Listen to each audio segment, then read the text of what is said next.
Hey friends, welcome back to my YouTube channel. Today I'm going to discuss that what is systemic circulation. हमने first video में मैंने कि इससे पहले जो सेकंड फर्स्ट वीडियो थी उसमें मैंने एक्सप्लेन किया that what is circulatory system. तो वीडियो पार्ट 1 के अंदर हमने सर्कुलेटरी सिस्टम बताया. देन सेकंड वीडियो मैंने अपलोड किया जिसके अंदर मैंने पल्मोनरी सर्कुलेशन को एक्सप्लेन किया that what is pulmonary circulation. आज हम वीडियो पार्ट 3 के अंदर देखेंगे that what is systemic circulation. तो अगर आपने जो है वो इंट्रो ऑफ सर्कुलेटरी सिस्टम और पल्मोनरी सर्कुलेशन को अभी तक मेरी वीडियो नहीं देखी तो मैं उसका लिंक डिस्क्रिप्शन बॉक्स में जो है वो डाल रही हूँ. आप चाहें तो इस वीडियो के डिस्क्रिप्शन में जाकर सर्कुलेटरी सिस्टम का इंट्रो और पल्मोनरी सर्कुलेशन की वीडियो देख सकते हैं. इसके अलावा अगर आप मेरे चैनल पे विजिट करें तो डायरेक्ट आपको वीडियोस जो है वो बआसानी मिल जाएंगी. ठीक है, तो चलिए जी बात करते हैं कि सिस्टमिक सर्कुलेशन क्या है. A portion of circulatory system which carries oxygenated blood from heart, deliver it to the body and return deoxy blood back to heart is called systemic circulation. अगर हम सिंपल वर्ड्स में कहें तो simple ये है बेटा कि एक ऐसी सर्कुलेटरी सिस्टम का वो पोर्शन जिसका काम क्या होता है कि उसने जो है ऑक्सी ब्लड जो है उसको बॉडी से यानी कि एओर्टा से लिया, उसको बॉडी को प्रोवाइड कर दिया और फिर जो डीऑक्सी ब्लड होता है उसको अगेन ला के जो है वो हार्ट के पास पहुंचा दिया. तो इस पूरे प्रोसेस को हम बोलते हैं that is a systemic circulation. अब जिस तरह से मैंने आपको लास्ट वीडियो में बताया कि हमारे पास पल्मोनरी सर्कुलेशन के अंदर हार्ट का राइट साइड इन्वॉल्व था, इस तरह से सिस्टमिक सर्कुलेशन के अंदर हार्ट का लेफ़्ट साइड इन्वॉल्व होती है. तो ये चीज़ आपने याद रखनी है कि पल्मोनरी सर्कुलेशन के अंदर हार्ट की राइट साइड होती है इन्वॉल्व, लेकिन सिस्टमिक के अंदर हार्ट की लेफ़्ट साइड इन्वॉल्व होती है. अगर हम इसका पैथवे चेक कर लें तो सिंपली इसका पैथवे जो है वो पल्मोनरी सर्कुलेशन का जो पैथवे था उसका आप रिवर्स कर लें. लाइक इसमें जो है वो लेफ़्ट पल्मोनरी वेन आ जाएगी जिसका काम था कि उसने लंग से जो है वो ऑक्सी ब्लड लेके आना था. फिर लेफ़्ट एओर्टा को मिला, फिर उसके बाद लेफ़्ट वेंट्रिकल के पास, फिर एओर्टा के पास गया और एओर्टा से ब्लड जो है वो सिंपली हम कहेंगे ब्लड जो है वो ऑक्सीजनेटेड ब्लड जो था वो उसने बॉडी को ट्रांसपोर्ट कर दिया. ये ऑक्सीजनेटेड ब्लड था और सारी बॉडी के टिश्यूज़ को प्रोवाइड कर दिया.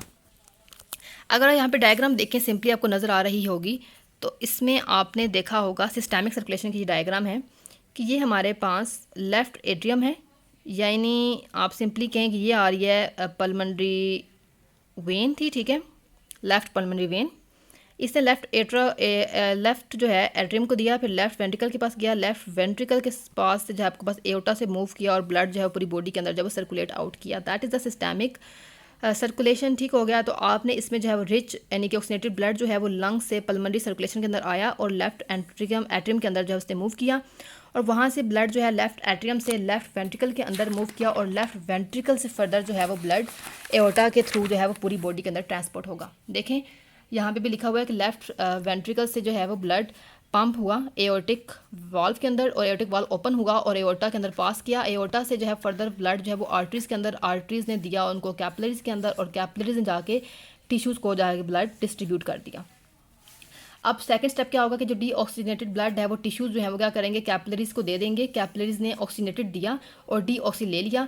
ये कैपिलरीज़ मर्ज की फर्दर तो वेन्यूल बन गई. वेन्यूल्स ने जो है वो फर्दर वेन्स बनाई और वेन से जो है वो इन्फीरियर वेना कैवा और सुपीरियर वेना कैवा के थ्रू ब्लड जो है वो चला जाता है राइट एट्रियम के अंदर. और ये कौन सा ब्लड है? Deoxygenated blood.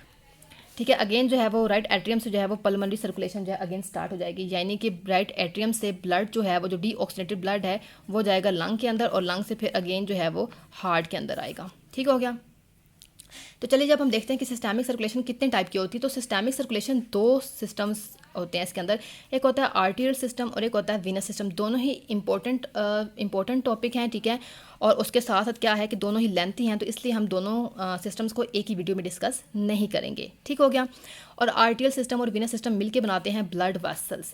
तो ब्लड वेसल्स क्या होती हैं? तो बेसिकली ये क्लोज्ड वेसल्स होती हैं या फिर ट्यूब्स होती हैं जिसके थ्रू मीडियम जो है यानी कि ब्लड जो है वो ट्रांसपोर्ट करता है. ठीक हो गया. इसी के थ्रू ब्लड जो है वो ट्रांसपोर्ट करता है हमारी बॉडी के अंदर. ठीक है, और बॉडी के अंदर इसको हम बोलते हैं, इस सिस्टम को बोलते हैं, इन वेसल्स को, इन ट्यूब्स को बोलते हैं ब्लड वेसल्स. समझ आ गई? तो ठीक है, आज हम बात करेंगे आज की वीडियो में जो मेन पॉइंट है वो है हमारे पास आर्टीरियल सिस्टम. कि आर्टीरियल सिस्टम क्या है. तो एज अ होल जो आर्टरी सिस्टम है ये ऑक्सीजनेटेड ब्लड को हार्ट से लेता है और उसको हमारी बॉडी के कैपिलरीज के अंदर प्रोवाइड कर देता है, क्योंकि इसके पास ऑक्सीजन है, न्यूट्रिएंट्स ताकि एक्सचेंज हो जाएं, ताकि टिश्यूज़ को जाके ये कैपिलरीज जो हैं क्या करें, सिंपली जाएं और टिश्यूज़ को कहें कि ये लो भाई ऑक्सीजन ले लो, ठीक है, और CO2 जो है वापस कर दो, ठीक है। तो आर्टरी सिस्टम जो है फर्दर डिवाइड हो रहा है आर्टरीज के अंदर और कैपिलरीज के अंदर। तो हम देखेंगे कि आर्टरीज क्या है। तो आर्टरीज जो है वो थिक ब्लड वेसल्स होती हैं जो कि हार्ट से जो है वो ऑर्गन्स तक ब्लड को कैरी करके ले जाती हैं। अब आर्टरीज का स्ट्रक्चर देखें तो आर्टरीज की 3 लेयर्स, किसी भी आर्टरी को अगर हम देखें तो उसके अंदर क्या होती हैं कि 3 लेयर्स होती हैं। पहले एक होती है ट्यूनिका एक्सटर्ना, यानी कि सबसे external layer, then tunica media and then tunica intima. ये 3 लेयर्स होती हैं एक आर्टरीज की जिसने इसको कवर किया होता है।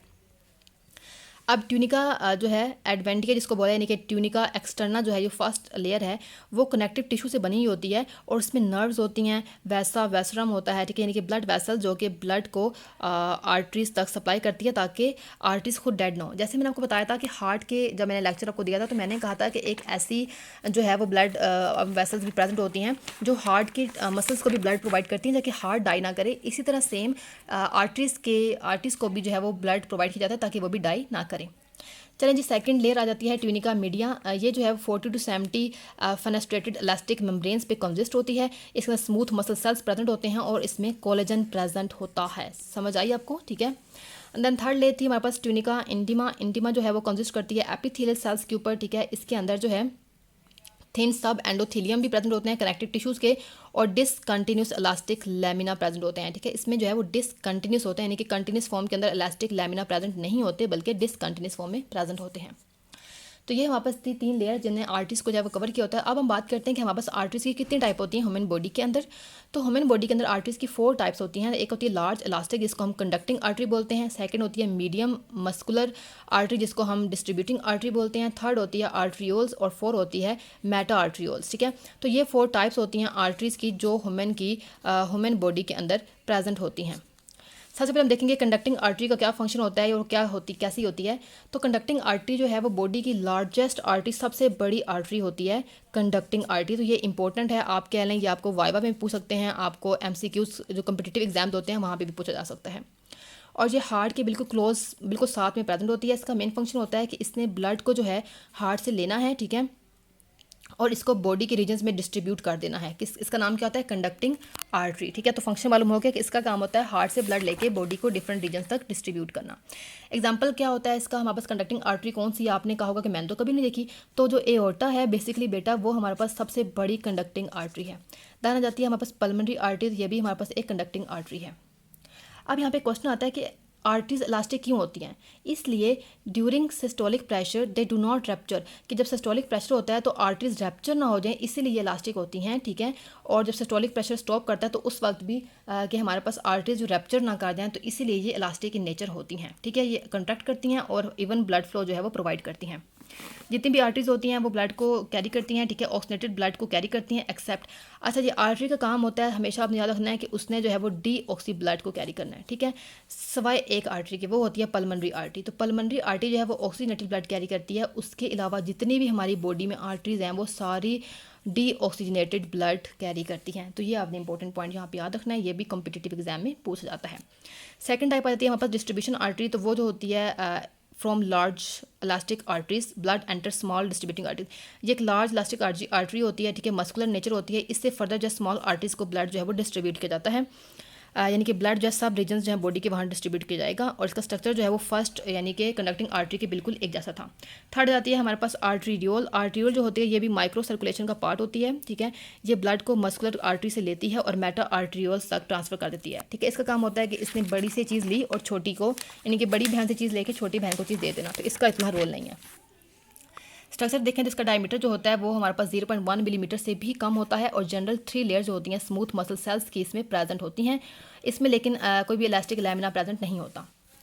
देन मेटा आर्टीरियोल आ जाता है। 4 टाइप है हमारे पास। ये वो आर्टरीज हैं जो कि जो है सप्लाई करती हैं कैपिलरी बेड्स आर कॉल्ड। ये वो छोटी छोटी आर्टरीज होती हैं, यानी कि ऐसी तो इनको बोलते हैं मेटा आर्टरियोल्स, ठीक है। इसमें कोई कॉन्टिन्यूस लेयर नहीं होती स्मूथ मसल सेल्स की, ठीक है।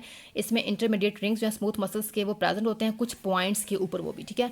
और इनको हम प्री कैपिलरी स्फिंक्टर्स बोलते हैं इन रिंग्स को। ठीक हो गया। ये क्या करते हैं कि डायस्टोलिक प्रेशर होती हैं, बेसिकली ये रिंग्स जो होते हैं उसको कंट्रोल करते होते हैं, ठीक है। Contact blood to control blood flow, और ये कैपिलरी बेड्स तक जो ब्लड फ्लो होती है उसको कंट्रोल करते हैं। सिंपली अगर आप हम देखें, आपको दिखाती हूँ यहाँ पर आर्टीरियल सिस्टम कि लेफ्ट वेंट्रिकल जो है वो ब्लड को इजेक्ट करेगा एओर्टा के अंदर, ठीक है। एओर्टा से क्या होगा कि वो ब्लड जो होता है, ब्लड फ्लो जो है वो बॉडी के अंदर नेटवर्क ऑफ आर्टरीज के अंदर डिस्ट्रीब्यूट हो जाएगा, इसको हम बोलते हैं आर्टीरियल सिस्टम। अब हम देखते हैं कि हमारे पास कुछ टाइप्स ऑफ आर्टरीज देखेंगे। तो सबसे पहले जाती है हमारे पास असेंडिंग एओर्टा। क्या होती है कि एओर्टिक वॉल के फ़ौरन बाद हमने कहा था कि हमारे पास एओर्टा नज़र आता है, ठीक है, और इसमें स्मॉल ओपनिंग होती है। लेफ्ट जो है वो कोरोनरी ऑस्टियो होता है और राइट कोरोनरी ऑस्टियो होता है। जो लेफ्ट कोरोनरी आर्टरी होती है वो सप्लाई करती है ब्लड टू हार्ट मसल, और राइट भी यही काम करती है। सेकंड आ जाती है हमारे पास आर्टरी आती है, वो है ब्रैचियोसेफेलिक आर्टरी, ठीक है। इसका काम क्या होता है कि ये फर्दर ब्रांच हो जाती है राइट के अंदर, ठीक है, राइट सब क्लाविकल आर्टरी और लेफ्ट कॉमन कार्डिक आर्टरी। जो राइट होती है इसका काम होता है कि इसने हेड को, थोरेक्स को और राइट आर्म को ब्लड प्रोवाइड करना है, और जो लेफ्ट है उसका काम होता है उसने सिर्फ हेड को प्रोवाइड करना होता है। राइट कॉमन जो कार्डिक जो कैरोटिड आर्टरी होती है उसका काम होता है कि उसने भी हेड को जो ब्लड है वो ब्लड जो है उसको सप्लाई करना है। थर्ड जाती है हमारे पास मेजर आर्टरी। इसका काम होता है कि ये एओर्टिक आर्च से राइज होती है, ठीक है, और इसका काम होता है थोरेक्स, आर्म और हेड को, यानी कि इसने ब्लड जो है वो प्रोवाइड करना होता है, ठीक है। उसके बाद फर्दर एक टाइप हम बात करते हैं डिसेंडिंग एओर्टा के बारे में। इसका काम होता है कि इसने स्मॉलर आर्टरीज को प्रोवाइड करना है और थोरिक रीजन को जाके ब्लड जो है वो दे देना होता है। देन आता है एब्डोमिनल एओर्टा, यानी कि आर्टरी के टाइप है। तो ये क्या करती है, फर्दर ब्लड जो स्टमक, किडनी और इंटेस्टाइन को प्रोवाइड करती है। लोअर एब्डोमेन के अंदर हमने कहा था कि एओर्टा जो है वो बाइफर्केट करती है, यानी कि डिवाइड होगी लेफ्ट और राइट के अंदर, ठीक है, और ब्लड जो है वो लेग्स और पेल्विक रीजन को प्रोवाइड करेगी। That was all about arteries. If you like my video, do like and subscribe my channel. Thank you.